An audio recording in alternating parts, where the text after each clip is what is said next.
Hello and welcome to the second part in this short series about story templates.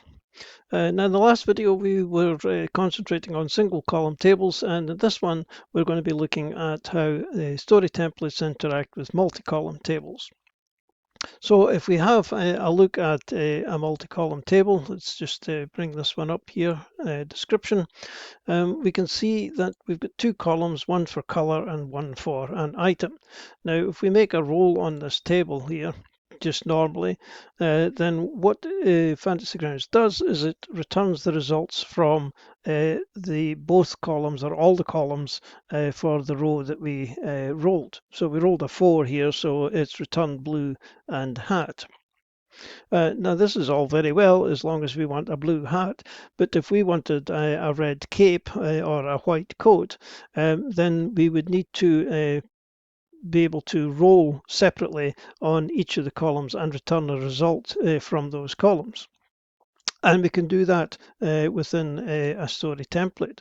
So if we have a look at this template here that we've created, what we're doing is we're telling Fantasy Grounds that we want to produce a color, and we're going to ask it to roll on the first column of this table called description.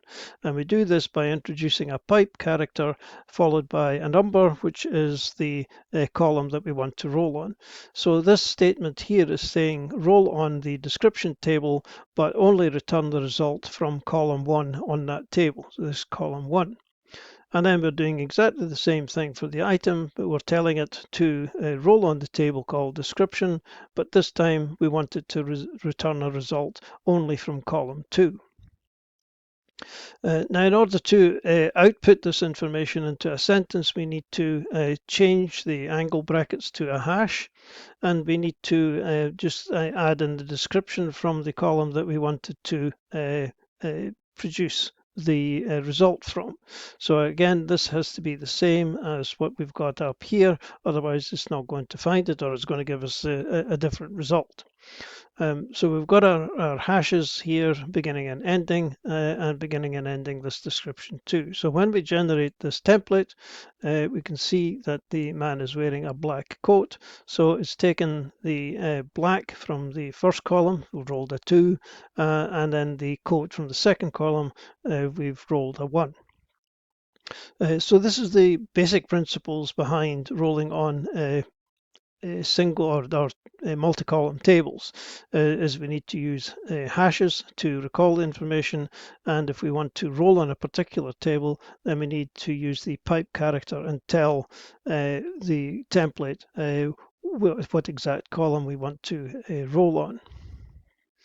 Now, supposing that we did actually want all the results from just one row on a multi-column table, well, we can do that as well. If we get our tables back up and we have a look at the gender table here, we see we've got a bunch of columns. We've only got a couple of rows, but we've got man and woman, and then we've got man and woman in lowercase. We've got all the pronouns he, she, lower and uppercase.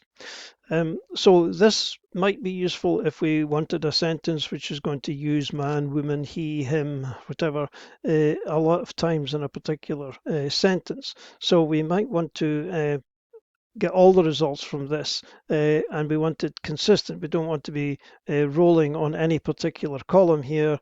We want the results for the whole row. So if we have a look at our NPC template here, so we've got this setup.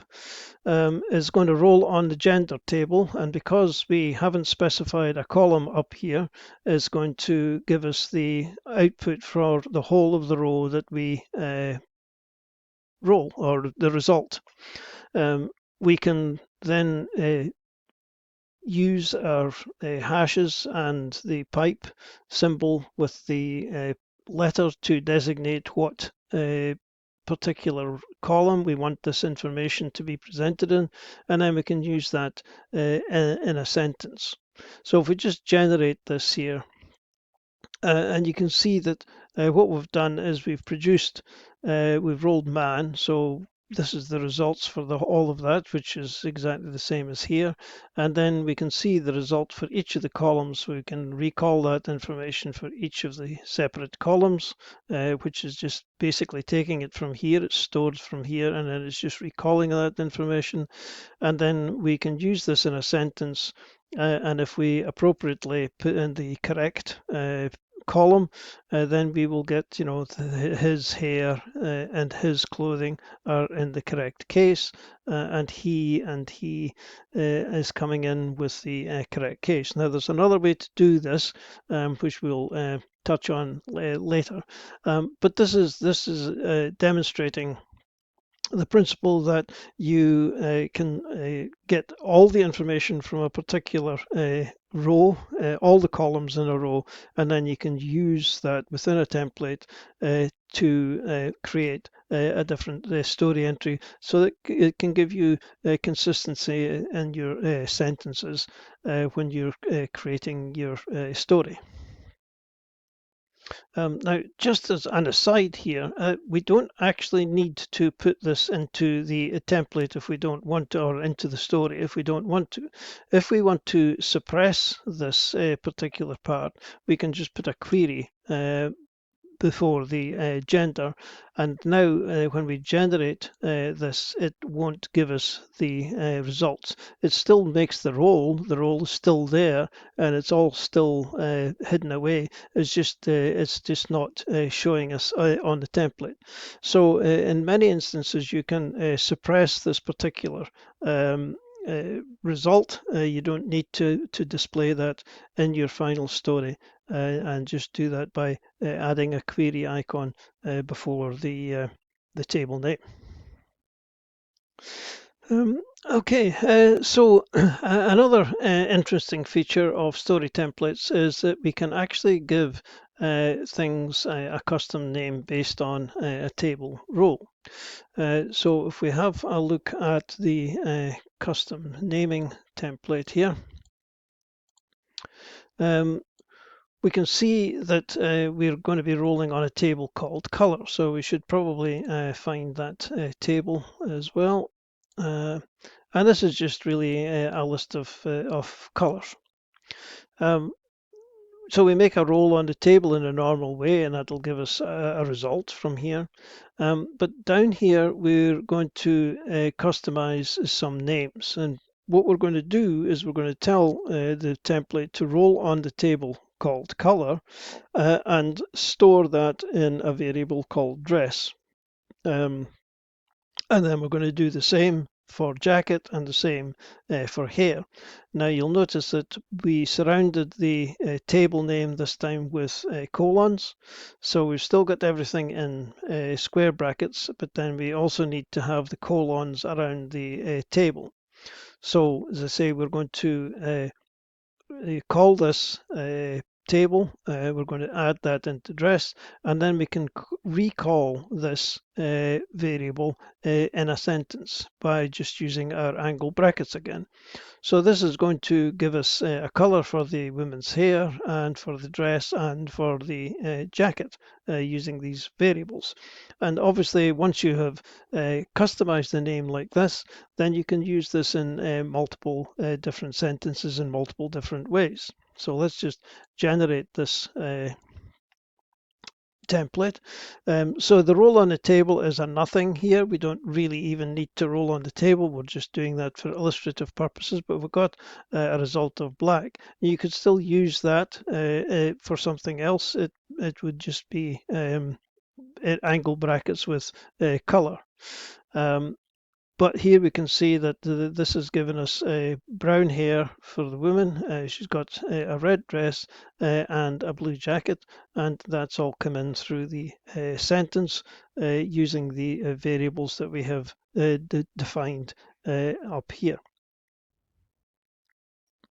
Okay, let's get this up, and I will pause here to get a few tables and things up to show you the next part.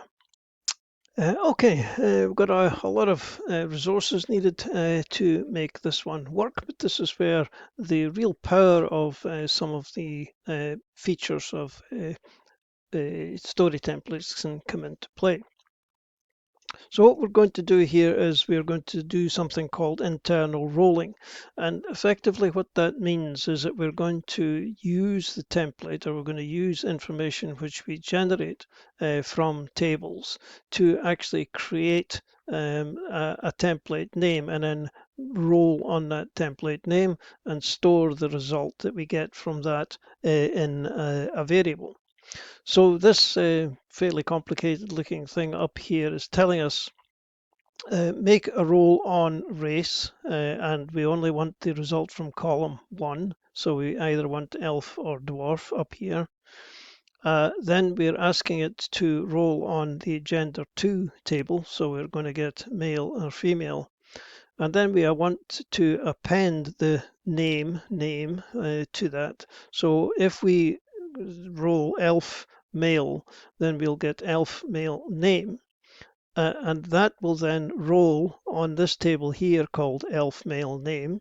It will roll on the elf male first name and the elf male last name.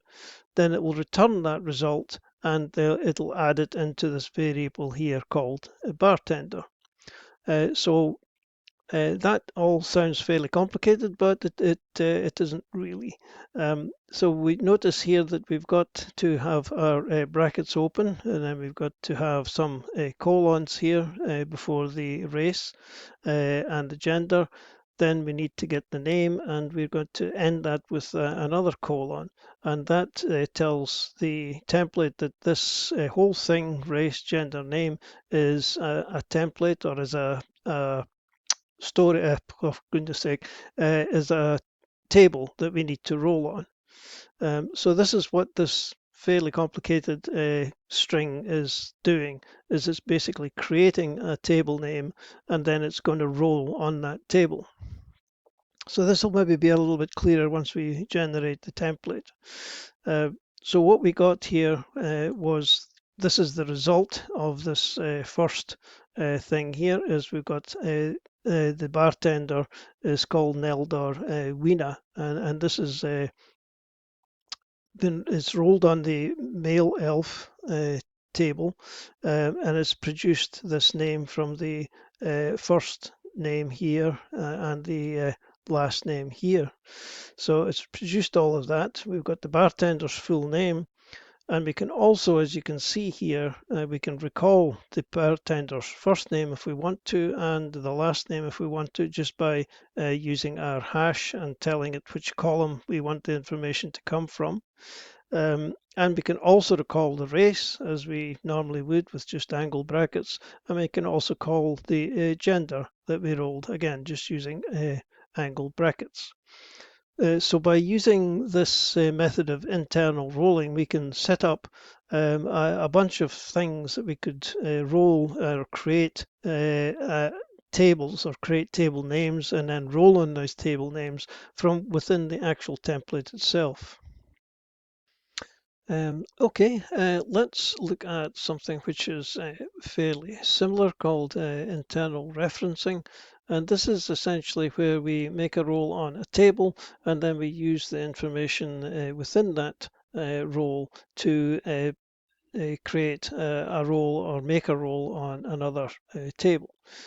So let's say, as I don't want to be looking at tables, I need this internal reference. Okay.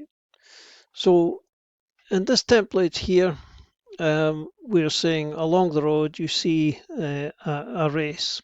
And if we have a look at the race table,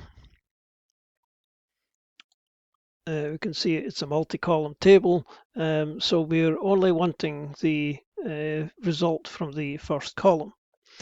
Now, an interesting point here is that we've got the the indefinite article here, we've got that in brackets. And the reason we've got that in brackets is that the template will try and figure out what the indefinite article should be based on the first letter of the result. So if we roll elf here, then obviously the sentence should read, along the road you see an elf. It shouldn't read a elf. So putting this in brackets here will intelligently change the A to an N if elf is rolled in the column here.